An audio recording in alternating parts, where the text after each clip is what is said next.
今次想介紹俾你嘅呢，就係位於紐西蘭南島 Wanaka 附近嘅 Triple Cone 滑雪場。佢亦都係我心目中紐西蘭最靚嘅滑雪場，因為喺上面你可以見到 Wanaka Lake。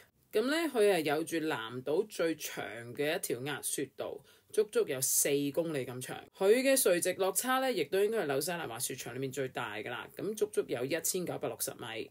喺 Triple Cone 嚟講呢，佢最出名嘅呢，其實就係後山嘅 Saddle 好大。如果呢，你遇上去落雪嘅日子呢，咁嗰度基本上就係粉雪天堂。On pits 已經好夠斜啦，咁然後呢，喺 ungroomed area 呢，其實好多 moguls。某程度上呢，如果你係初級嘅雪友呢，其實就真係 TC 唔係太適合你啦，因為其實佢就算連 beginner areas 呢，都唔係太啱初學者嘅。咁喺佢嗰個所謂 nice and easy 嘅 beginner areas 咧，可以用 T-bar 拉你上去嘅。咁所以其實咧，如果你係話 snowboard 你又唔係好識嘅話，其實嗰度你應該會撲到好慘噶啦。咁而佢嘅初級度 Triple Treat 咧，其實咧以前叫 Easy Rider 嘅，但係因為其實佢真係唔係好 easy，所以其實都後來改咗名啦。呢一條亦都唔係一條非常適合beginner 嘅一條初級道，因為其實佢一條 cat track 都幾窄嘅，有啲位，有啲地方其實都比較斜。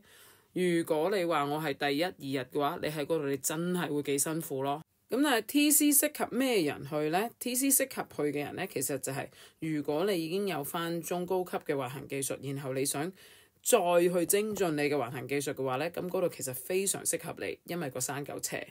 而亦都有好多好出名嘅培訓機構呢，其實佢哋都係會喺嗰度舉辦教練啊，或者一啲滑行改善課程嘅。我自己係幾喜歡 TC 嘅，因為我中意去人少，然後雪道夠闊，而且我好中意 TC Canteen 裏面嗰個火爐，因為佢係燒真嘅木嘅。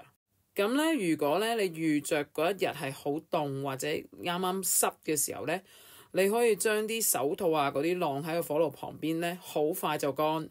有陣時我會將啲批啊或者糕點啊放喺個火爐上面慶一慶翻熱佢。另一樣就係揸車上 TC 嘅時候，風景真係好靚，而且咧喺其他地方係睇運氣睇彩數先會見到嘅雲海咧，呢度好似放題一樣，好容易就會見到一次。最後 TC 其實距離 Wanaka 市區大概30分鐘左右嘅啫。如果你睇完我呢段片又想去 Triple Cone 或者 Wanaka 滑雪，歡迎你隨時問我。